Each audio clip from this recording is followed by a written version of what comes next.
Welcome back to my channel. I hope you're alright and you're doing okay.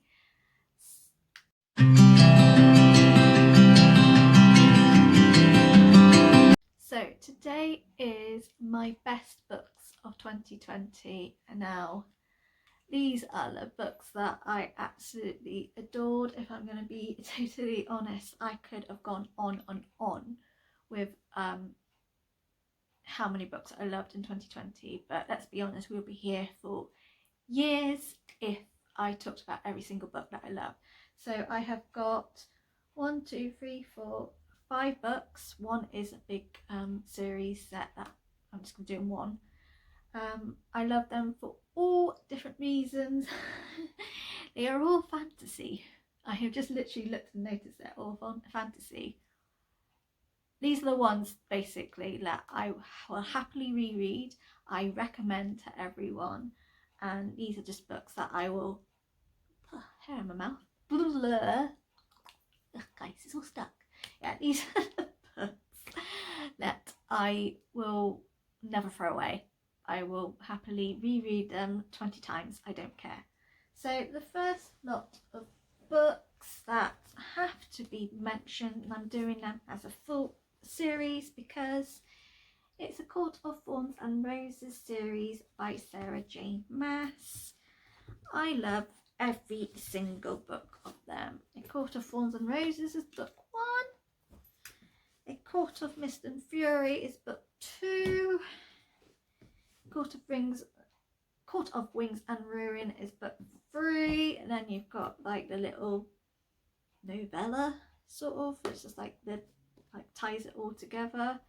Obviously the A Court of Silver Flames is coming out in February, so that's sort of like, I'm guessing sort of carries on from here maybe. I don't know. It's Nessa and Cassian's romance, I'm guessing, possibly, hopefully. But yeah, I love this series. I love Sarah J. Maas. She is one of my favourite fantasy authors. I just love the way she writes. I love that she captivates you from like the beginning. Like, I literally read the first line and I was hooked. I was like, yep, I'm gonna love this book. And I did. Like, literally, I read A Court of Thorns and Roses and had the rest of the books, and I was like, I'm gonna have to buy the series because there's no way I'm not gonna read the rest of the books. And literally my TBR went out the window and I just read the whole of this series. It's epic. The world building is epic. The enemies to lovers part is just an amazing trope. Everyone loves it. I love it, even though I'm not a romance kind of girl. I just loved it. There was nothing bad about each of these books. Even in A Court of Thorns and Roses, because obviously that love interest there was Tamlin, and then obviously throughout the books Tamlin is no longer the love interest. But I'm not going to do spoilers in case no one has read the series, but I beg you to read this series. It's epic. I think it's a fantastic starter for people who are getting into fantasy, as it's not very magic orientated. It's more like your enemies to lovers, is more about war and a sort of like politics between fays and humans. It's epic. I love the series.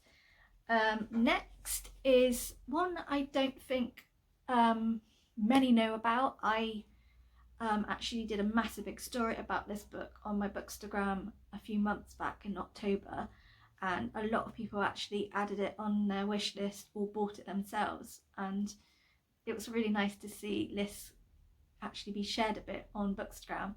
However, I do not know what these people thought of this book, whether they thought it was as brilliant as I did, but I don't care.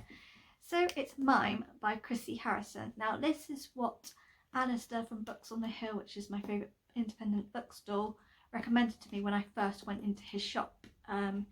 It's also, the author is local to where I live. She actually lives where I live, like in one of the little houses somewhere around here. So I was just like, well, I'm going to definitely support her just for the simple fact that she lives locally. And also this book is based in Bristol, and then it was based in another, then part 2 was London, and then part 3 was Devon. So some bits of London I didn't know, but the other 2 places I actually did know because I had been there or known places. but it is basically a journalist and his work colleagues. There's only two of them, and they have a supernatural paper. So it sort of talks about supernatural things, whether they're fakes, not fakes, that kind of thing. But on top of that, there's been attacks in Bristol, and no one can actually see what happens. But these people have either been burnt alive, they've been mauled to death, or they've been drowned. But there has been there's been no fire, there's been no animal attacks, and there's been no water. So it came to Elliot and Sam, his co-worker, that this is a supernatural being, and it turns out that actually it's a demon who is Mime. So he doesn't talk, he makes himself invisible sort of, and he kills people but you can't see it. It's like an imaginary type of thing, but it's not. So that's like a quest of learning about this demon, how to kill this demon, and also on top of it there comes to light who Elliot really is and all that. It's brilliant. It's a chunky book, I'm not gonna lie, but I was hooked from the start. I loved all the supernatural elements to it. I also liked that it was sort of a crime thriller. I loved the suspense. I equally loved, strangely enough, the religion part. So it did go into depth about the religion side of things, about demons and all these things, and I actually enjoyed it. Now, I don't tend to like a lot of religion focused books because I'm not religious myself, so I don't really understand it or know much about it, but this was done subtly and not in your face, and it was more like educating you about the demon. It's a brilliant book. I was surprised at how much I like it, and it's definitely going to be a reread because it's one of those books that it was very fast paced, that I just read and read and read, and this time round I want to actually sit and pace myself with this book because I think I could have potentially probably missed out a few key parts. But I just love, like it says in here, burning with no flames, a gunshot with no bullet. It just sounds epic, honestly. If you want a different kind of book, one that's not very popular, get this, just get it. It's amazing, honestly. I loved it. Then we have got The Starless Sea by Erin Morgenstern. I never read anything by her. I have The Night Circus. I have yet to read this. This was a big massive group buddy read with a bunch of lovely people. I actually was gifted this. Who actually gifted this to me? I think it might have been Tandem Collective, actually. I can't remember. I won a giveaway, and it was this book that I won, and I was really nervous to read it because it was up and down with reviews. Oh my god, it's epic. Like, I didn't expect to love this book so much, and I did. It is literally a book within a book within a book within a book, and some people probably will find that boring, but I absolutely loved it. Like, I was in a complete different world, like, no joke. I did not listen to my family at all. If someone was talking to me, I did not hear them because I was in this world. The world building is off the scale. The characters were amazing. Like, even the baddie character I actually really liked. I thought she was pretty awesome and cool, and the reason why she was doing what she was doing was a pretty decent reason, and I could understand why she did it. I also like that two of the main characters on here, they sort of made it into like a love interest, and it was a nice subtle growing into a romance rather than boom right in, and I just really liked it, and it was just a nice different take in the book, especially of what the book was about. It's a unique book, and it is a mind boggle. Like, my little head is like that, but it's just absolutely epic. It's really hard to go into this book because a lot goes on and I don't want to spoil it, but if you haven't read it, read it. Take your time with it. It's not a book to speed through because a lot happens, but it's worth it. It's worth it taking your time and reading it because you go on an epic adventure. You are in a complete imagination. You you are in this place. So everything that they mention, about the Starless Sea, you are in that place. You are in there. You are the characters. It is so descriptive, but not in a slow, boring way. I love this book. It's epic, and I must admit I had a complete book come down from here because it was just amazing, and I literally rambled like anything on my review of this because I had a lot to say. But if you have not read this book, please read it because it is worth a read, and I can't wait to read The Night Circus because if it's anything similar like this writing wise, I'm gonna love Night Circus. This is definitely a fabulous must needed to read book if you haven't read it, because if you haven't read it, like, where have you been? This book is also probably another book that's not very popular and people don't know about. It's Opaque by Calix Lee Rain. It might be Calix, it might be Calais. Calais? I don't know. It's Sion Saga Book 1. I have Book 2 on my Kindle, and I think there is a free. I think it is a trilogy. So this was part of Love Book Tour's book tour. I can't remember what month I read this in. My full review of this book is on my Bookstagram. I will briefly say that this is quite interesting read.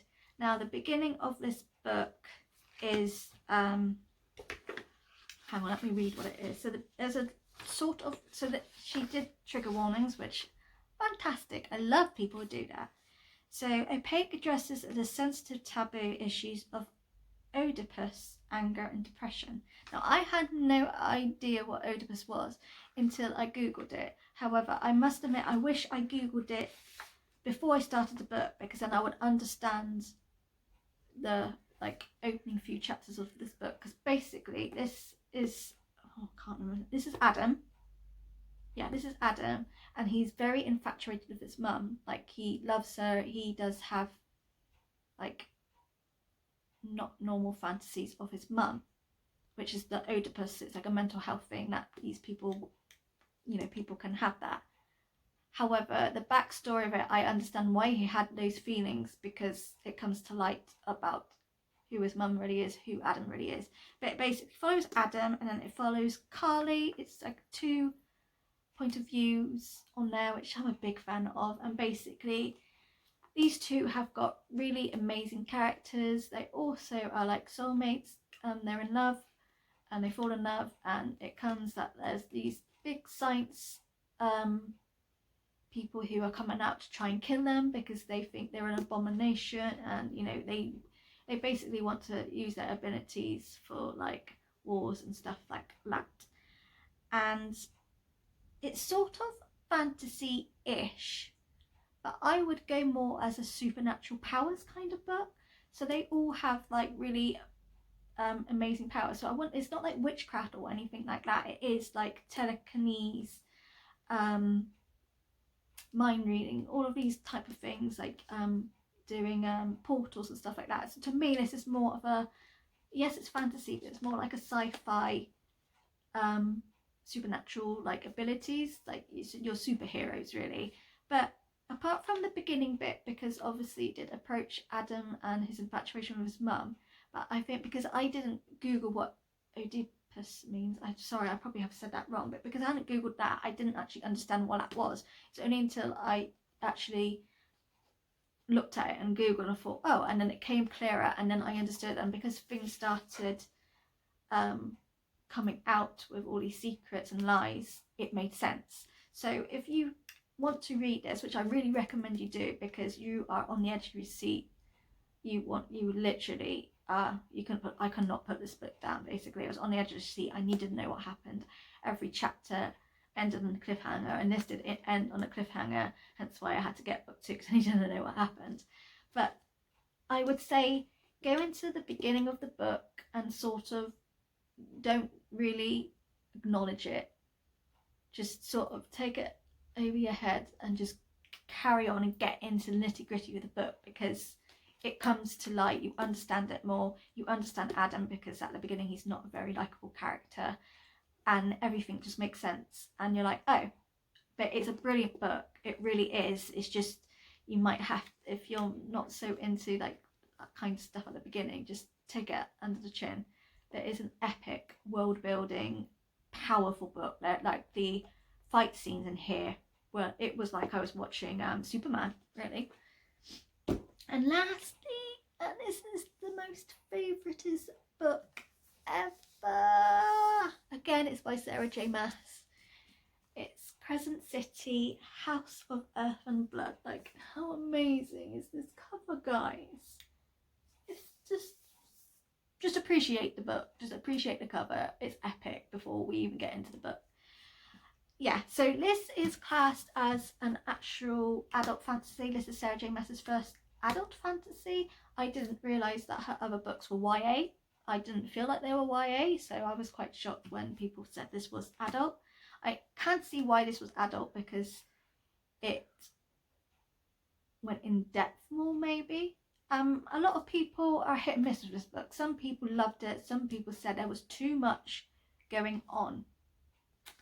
I personally loved it, to the point that I think I love this more than A Court of Thorns and Roses series.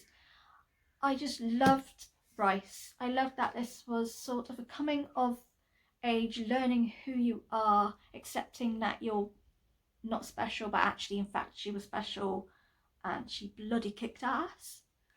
I loved the fact that it talked a lot about loss, like what happened. Like, so you had the beginning, you had this massive big bomb, she loses all the people that mean the world to her, and then she's drawn into getting justice and finding out what really happened. And then on top of that, Bryce finds out who she really is. She finds out that she's got some amazing kick-ass powers, even though she's also half human. And on top of that, she meets Hunter.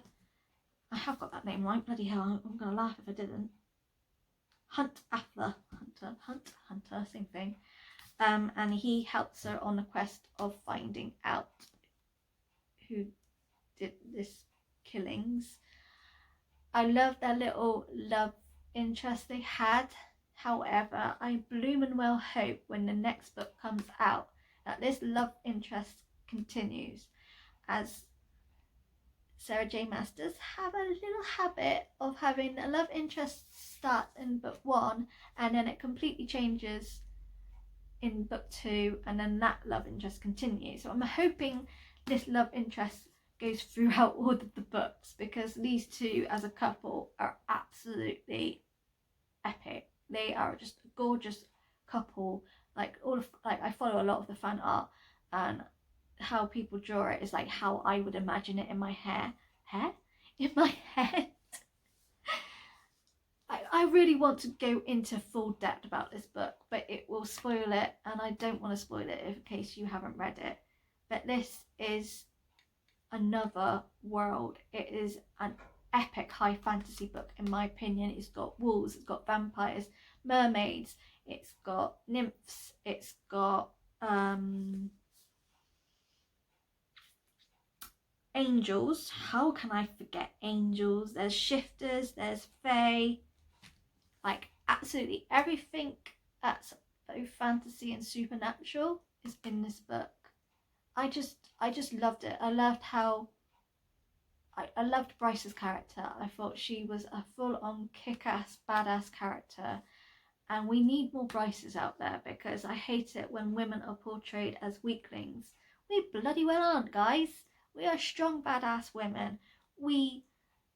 Well, God's sake, we carried children and went through labour, and we did it without, screaming our heads off. Well, we might have screamed. I didn't scream. I had a very easy pregnancy. But yeah, I just loved Bryce. I think she's just a brilliant character, and I love that, she was a strong character throughout. Even when things are really tough for her, she didn't let it bring her down, and I love it when women characters are like that, and I want more of them, because sometimes some women in books are portrayed as weaklings, and I think it's quite sexist that we are portrayed that, because no, we are not. But yeah, epic book. If you haven't read it, read it. I have actually seen that book 2 is coming out sometime this year. I don't know when, I don't know what it's called, But I am so excited once like it comes out properly. I've seen it on Goodreads, but there's nothing on to say when it's coming out. Yeah, I'm definitely ordering it, and I'm definitely ignoring whatever I'm reading and reading it. But yeah, read it. Honestly, read all of the books that I mentioned if you haven't done so already, because they are fantastic, brilliant books in so many different ways. Like, I know they're all fantasy. I did have like a few favourite romances and a few favourite crime thrillers as well, but I can't find the books. They're somewhere, but I couldn't find them, and I just knew if I put them in this video it would be longer and longer. But yeah, so they are my best books of 2020. If you want to read my full reviews of these books, they are on my Bookstagram if you've already read them, because some of my reviews may have little spoilers in. Not all of them, but sometimes if you haven't read the book, you're probably better to read the book. But yeah, they're my best books. If you've read them, which I would have thought some of these would have been read because they were quite popular, hyped books. But yeah, if you like this video, press like. If you haven't subscribed, please subscribe. Please comment your views on these books, or whether you're thinking about putting them on the TBR, or if you want to hear a bit more of why I like these books. Any questions basically, or anything you want to say, just drop it in the comments. Have a lovely weekend. Thank you for watching. Please take care of yourselves, and I'll see you again soon. Bye.